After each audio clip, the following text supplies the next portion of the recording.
Greetings, loyal subjects of the Imperium of Man.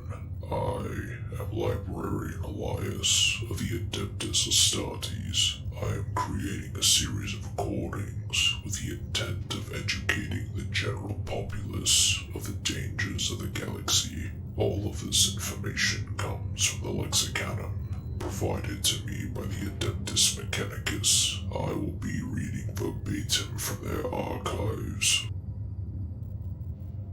This recording will cover one of the many foes the Imperium has, a space marine known as Jago Sevatarion.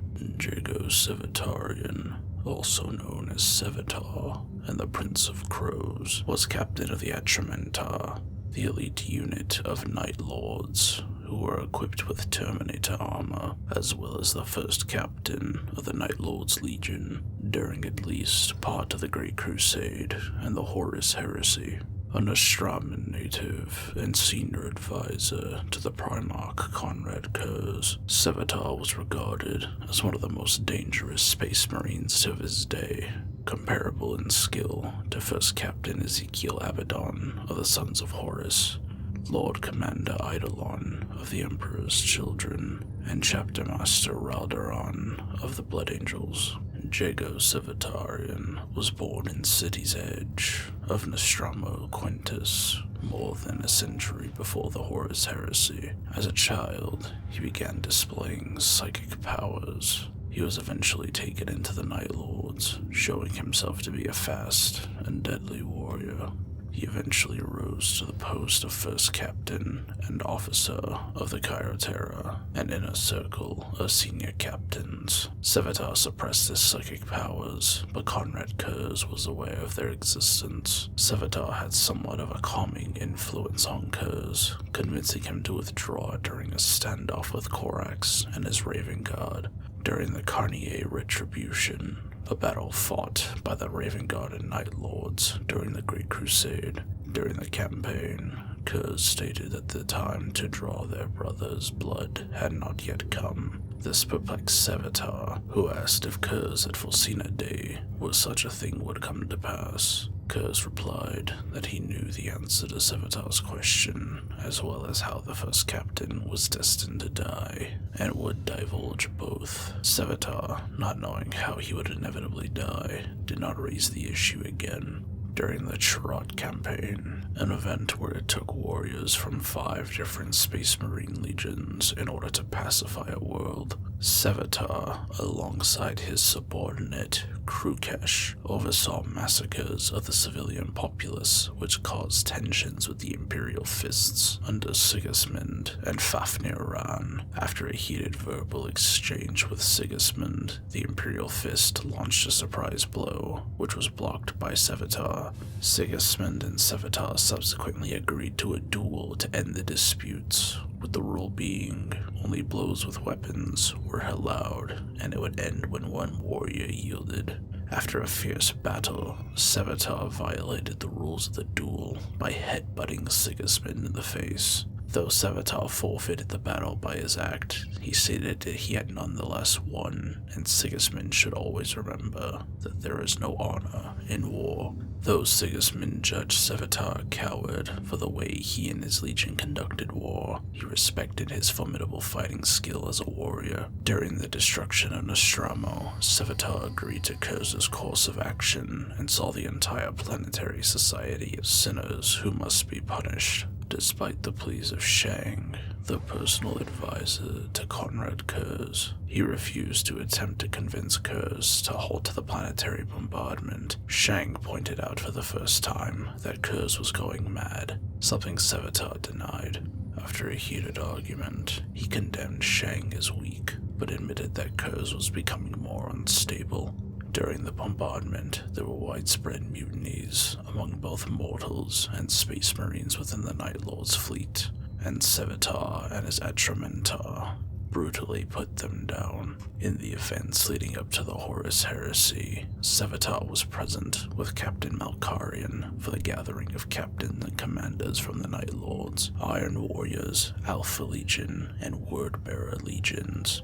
In preparation for the Dropside Massacre, he greeted Argel Tal, chapter master of the Gal Forbach, an elite unit of the Wordbearers, and stood at his side for the meeting. After Lorgar Aurelian concluded his speech to the gathered Astartes, the Space Marines' passions were fired up by Lorgar's rhetoric, and Sevatar became the first to utter the phrase, "Death to the false emperor," a rally cry which would be used by the forces of chaos for millennia to come, and shook Tal's hand in the manner of fellow warriors. Following the battle, where the Gal Forbach had revealed they were demon hosts, Sevatar's attitude changed, and he became openly hostile to the Wordbearers. Following the Dropside Massacre, Sevatar joined his Primarch in the Horus Crusade, battling the Dark Angels. When Kurze offered to parley to Lionel Johnson, the two brothers agreed to be accompanied by two of their Astartes. Sevatar was one of Kurze's bodyguards, along with Kurze's Huskarl, Shang. The two Dark Angels were Master Alajos and Paladin Corswain of the Ninth Order. Sevatar had seriously wounded Alajos during the Horus Crusade, and mockingly promised to use his head as a trophy. When Corswain told Sevatar and Shang that he knew their mothers had mated with pigs in Nostramen, the two Night Lords were greatly amused, and Sevatar noted his Nostramen had a horrendous accent, but was very accurate. By this point, Sevatar was also wearing Sinner's red gauntlets, a sign that he was condemned to death at Kurze's hands for crimes committed by traitors and fools. When Corswain asked which Sevatar was, he replied, "Both." The parley broke down when Johnson attacked Kurze for slandering his loyalty, and Sevatar ultimately killed Alajos in the subsequent fight. During a later period of the ongoing Horus Crusade, Kurze was badly injured by Lionel Johnson in a massive Dark Angels ambush at Sheol. Rather than flee with the rest of the Chiroterra, Sevatar ordered the Nightfall, the flagship of Conrad Kurze and the Night Lords, to remain and help the slower ships evacuate. It subsequently fell to Sevatar to reform the 8th Legion survivors of the ambush, creating a new Chiroterra after killing two of its members, Malathos Kuln and Sel Herrick. Sevatar divided the Legion amongst himself and 5 of his brothers into 6 great companies that would be allowed to operate independently of Legion command. In an attempt to awaken Kurze, Sevatar used his long-suppressed psychic powers to enter Kurze's mind, but was thrown back by his Primarch. Returning to consciousness, Sevatar found the Dark Angels had discovered the Night Lords. Mustering the Night Lords' fleet, Sevatar was in the midst of commanding it and powering through the Dark Angels' battle line, when Kurze awoke and ordered his first captain to instead bring the Atramentar with him in boarding the Invincible Reason, the Dark Angels' flagship. Complying with his Primarch's order, Sevatar joined him in battle. However, his unlocking of his psychic powers shortly before the combat began to have adverse effects upon him. Sevatar lost consciousness during the battle as a result, being captured alongside the Atramentar.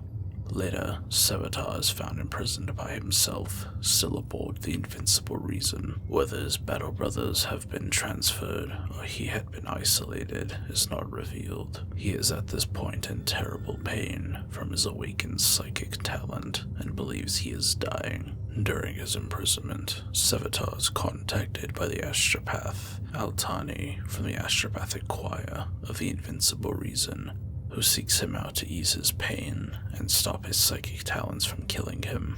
The girl also warns him that when the girl's contact to a heretic is discovered, the young girl will be beaten until her spine breaks by the master of the choir, something that enrages Sevatar.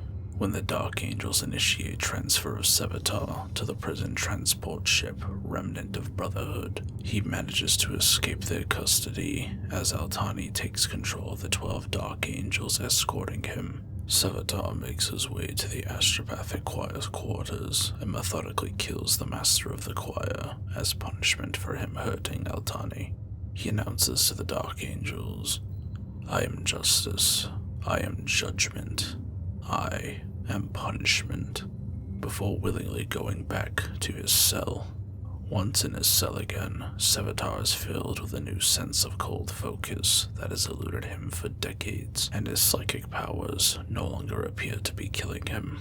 Towards the end of the heresy, it was said that Sevatar was eventually killed and was succeeded by First Captain Sahal, a Terran-born Marine. Following his supposed death, the Etramentar largely dissolved. Some, like Apothecary Talos Velcorin of 10th Company, put this down to Sahal not being an Astraman, but according to the Etramentar asked by Mercutian, another member of First Claw, a squad designation of the 10th Company, the reason of the Etramentar's dissolvement was mostly because the Etramentar felt no one could live up to Sevatar's reputation.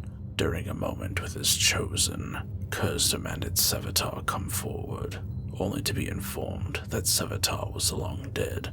A revelation which left the Night Haunter extremely agitated.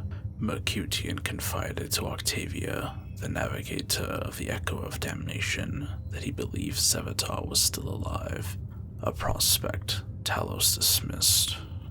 This concludes the information regarding Sevatar.